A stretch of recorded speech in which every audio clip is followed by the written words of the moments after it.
5A. I'm back, or whole fifth grade. I believe that these videos will be available to the whole fifth grade. So hello, fifth grade. I hope you are having fun with this book. It is one of my favorites. And so we are going to continue with chapter 3. But what I want you guys to do, just a pre-writing activity, I want you to think about what happened in chapter 2 with Billy, and I'd like you to think about a virtue that he is demonstrating, and I want you to write about whether you think he is demonstrating this virtue in a good way or a bad way, and what virtue this is that you see him demonstrating. And go ahead and jot that down in your journal so we can talk about this when we get back together. And if you forgot to bring your book or your writing materials, go ahead and grab those. You can pause me now and then catch back up to me once you have those. So think about that virtue. And the other thing I want you guys to think about is, has there ever been something that you have really wanted that you couldn't get right away? That's something that we don't experience that much these days. When you guys want something, you usually get it pretty quickly. But I'm talking about something maybe that you've had to wait for or work for. Write about that as well in your pre-writing journal this morning or whenever you're watching this, and then we'll talk about those at some point. So feel free to pause as you are writing those things, and then we will begin chapter 3 when you are back with us. Okay, chapter 3. The dog-wanting disease never did leave me altogether. With the new work I was doing, helping Papa, it just kind of burned itself down and left a big sore on my heart. Every time I'd see a coon track down in our fields or along the riverbanks, the old sore would get all festered up and start hurting again. Just when I'd given up all hope of ever owning a good hound, something wonderful happened. The good Lord figured I had heard enough, and it was time to lend a helping hand. It all started one day while I was hoeing corn down in our field close to the river. Across the river, a party of fishermen had been camped for several days. I heard the old Maxwell car as it snorted and chugged its way out of the bottoms. I knew they were leaving. Throwing down my hoe, I ran to the river and waded across at a place called the Shannon Ford. I hurried to the campground. It was always a pleasure to prowl where fishermen had camped. I usually could find things, a fish line or a forgotten fish pole. On one occasion, I found a beautiful knife stuck in the bark of a sycamore tree, forgotten by a careless fisherman. But on that day, I found the greatest of treasures, a sportsman's magazine. Discarded by the campers, it was a real treasure for a country boy. Because of that magazine, my entire life was changed. I sat down on an old sycamore log and started thumbing through the leaves. On the back pages of the magazine, I came to the for sale section. Dogs for sale. Every kind of dog. I read on and on. They had dogs I'd never heard of, names I couldn't make out. Far down in the right-hand corner, I found an ad that took my breath away. In small letters, it read, "Registered Redbone Coonhound Pups, $25 each." The advertisement was from a kennel in Kentucky. I read it over and over. By the time I had memorized the ad, I was seeing dogs, hearing dogs, and even feeling them. The magazine was forgotten. I was lost in thought. The brain of an 11-year-old boy can dream some fantastic dreams. How wonderful it would be if I could have 2 of those pups. Every boy in the country but me had a good hound or 2, but $50? How could I ever get $50? I knew I couldn't expect help from Mama and Papa. I remembered a passage from the Bible my mother had read to us. God helps those who helps themselves. I thought of the words. I mulled them over in my mind. I decided I'd ask God to help me.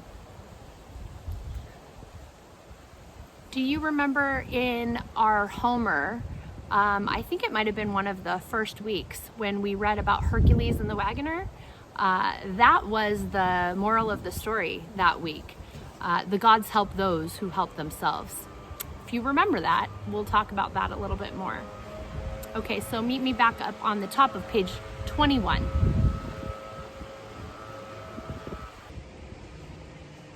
There, on the banks of the Illinois River, in the cool shade of the tall white sycamores, I asked God to help me get 2 hound pups. It wasn't much of a prayer, but it did come right from the heart. When I left the campground of the fishermen, it was late.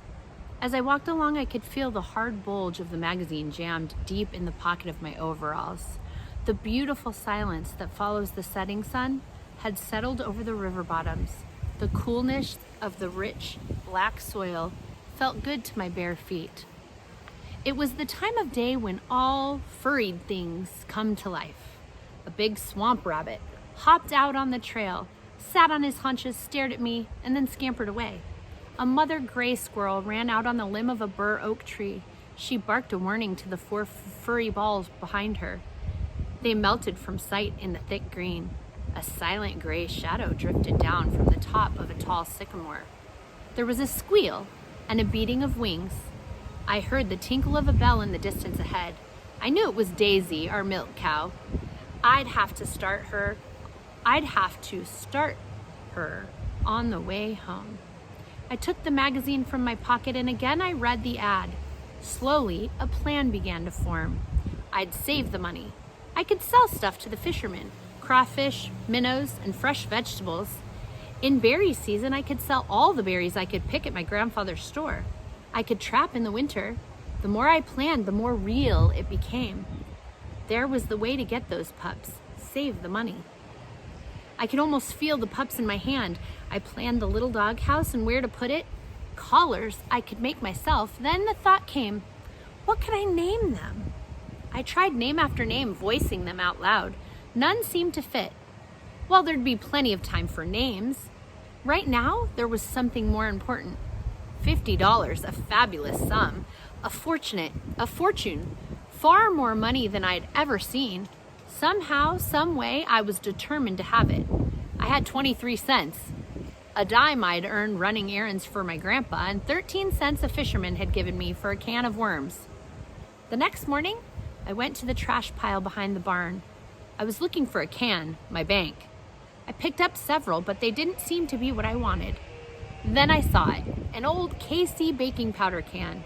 It was perfect, long and slender with a good tight lid. I took it down to the creek and scrubbed it with sand until it was bright and new looking. I dropped the 23 cents in the can. The coins looked so small lying there on the shiny bottom, but to me, it was a good start. With my finger, I tried to measure how full it would be with $50 in it. Next, I went to the barn and up in the loft, far back over the hay and up under the eaves, I hid my can. I had a start toward making my dreams come true. 23 cents. I had a good bank, safe from the rats and from the rain and snow. All through that summer, I worked like a beaver. In the small creek that wormed its way down through our fields, I caught crawfish with my bare hands. I trapped minnows with an old screen wire trap I made myself, baited with yellow cornbread from my mother's kitchen. These were sold to the fishermen, along with fresh vegetables and roasting ears. I tore my way through the blackberry patches until my hands and feet were scratched raw and red from the thorns. I tramped the hills, seeking out the huckleberry bushes. My grandfather paid me 10 cents a bucket for my berries. Once Grandpa asked me what I did with the money I earned. I told him I was saving it to buy some hunting dogs. I asked him if he would order them for me when I had saved enough. He said he would. I asked him not to say anything to my father, and he promised he wouldn't. I'm sure Grandpa paid little attention to my plans. That winter, I trapped harder than ever with the 3 little traps I owned. Grandpa sold my hides to fur buyers who came to his store all through the fur season. Prices were cheap, 15 cents for a large opossum hide, 25 for a good skunk hide. Little by little, the nickels and dimes added up. The old KC baking powder can grew heavy. I would heft its weight in the palm of my hand. With a straw, I'd measure from the lip of the can to the money. As the months went by, the straws grew shorter and shorter.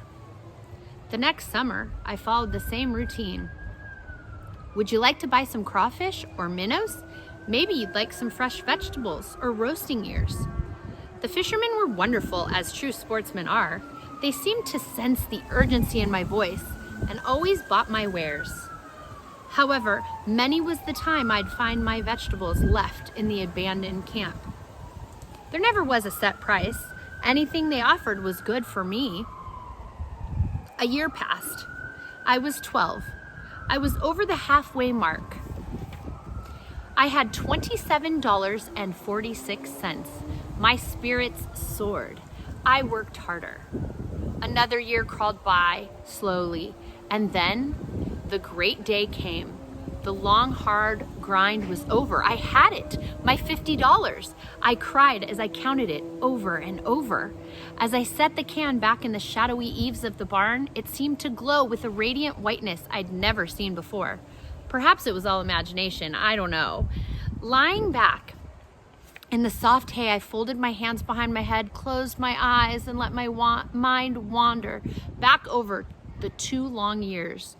I thought of the fishermen, the blackberry patches, and the huckleberry hills. I thought of the prayer I had said when I asked God to help me get 2 hound pups. I knew He had surely helped, for He had given me the heart, courage, and determination. Early the next morning, with the can jammed deep in the pocket of my overalls, I flew to the store. As I trotted along, I whistled and sang. I felt as big as the tallest mountain in the Ozarks. Arriving at my destination, I saw 2 wagons were tied up at the hitching rack. I knew some farmers had come to the store, so I waited until they left. As I walked in, I saw my grandfather behind the counter. Tugging and pulling, I worked the can out of my pocket and dumped it out in front of him and looked up. Grandpa was dumbfounded. He tried to say something, but it wouldn't come out. He looked at me, and he looked at the pile of coins. Finally, in a voice much louder than he ordinarily used, he asked, "But where did you get all this?" "I told you, Grandpa," I said. "I was saving my money so I could buy 2 hound pups, and I did. You said you'd order them for me. I've got the money, and now I want you to order them." Grandpa stared at me over his glasses, and then back at the money.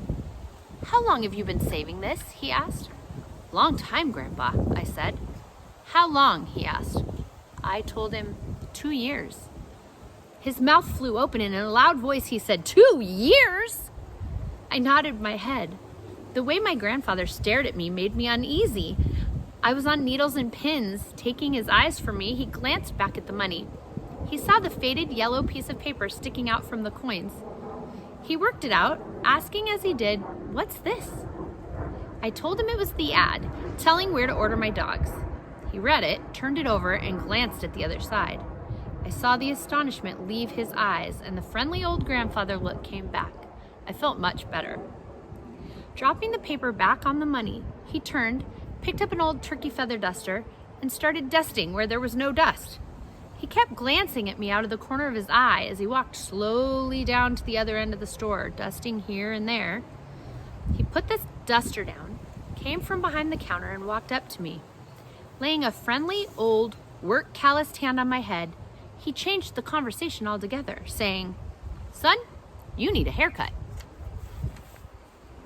I told him I didn't mind. I didn't like my hair short. Flies and mosquitoes bothered me. He glanced down at my bare feet and asked, "How come your feet are cut and scratched like that?" I told him it was pretty tough picking blackberries barefoot. He nodded his head. It was too much for my grandfather. He turned and walked away. I saw the glasses come off and the old red handkerchief come out. I heard the good excuse of blowing his nose. He stood for several seconds with his back toward me. When he turned around, I noticed his eyes were moist. In a quavering voice, he said, "Well, son, it's your money. You worked for it and you worked hard. You got it honestly and you want some dogs. We're going to get those dogs. Be damned, be damned." That was as near as I ever came to hearing my grandfather curse, if you call it cursing. He walked over and picked up the ad again, asking, "Is this 2 years old too?" I nodded. Well, he said, the first thing we have to do is write this outfit. There may not even be a place like this in Kentucky anymore. After all, a lot of things can happen in 2 years. Seeing that I was worried, he said, now you go on home. I'll write to these kennels and I'll let you know when I get an answer. If we can't get the dogs there, we can get them someplace else. And I don't think, if I were you, I'd let my pa know anything about this right now. I happen to know he wants to buy that red mule from Old Man Potter. I told him I wouldn't and turned to leave the store. As I reached the door, my grandfather said in a loud voice, Say, it's been a long time since you've had any candy, hasn't it? I nodded my head. He asked, how long? I told him, a long time. Well, he said, we'll have to do something about that. Walking over behind the counter, he reached out and got a sack. I noticed it wasn't one of the nickel sacks. It was one of the quarter kind. My eyes never left my grandfather's hand. Time after time, it dipped in and out of the candy counter. Peppermint sticks, jawbreakers, horehound, and gumdrops.